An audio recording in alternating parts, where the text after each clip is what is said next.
una simpaticissima poesia di Bruno Basurto.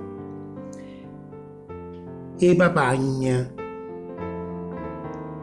So sciure naturale la campagna, so colorate rosse, nere e bianche, cacciano la capa fuori in mezzo all'ata, sciacciannasi, rovente connugliata.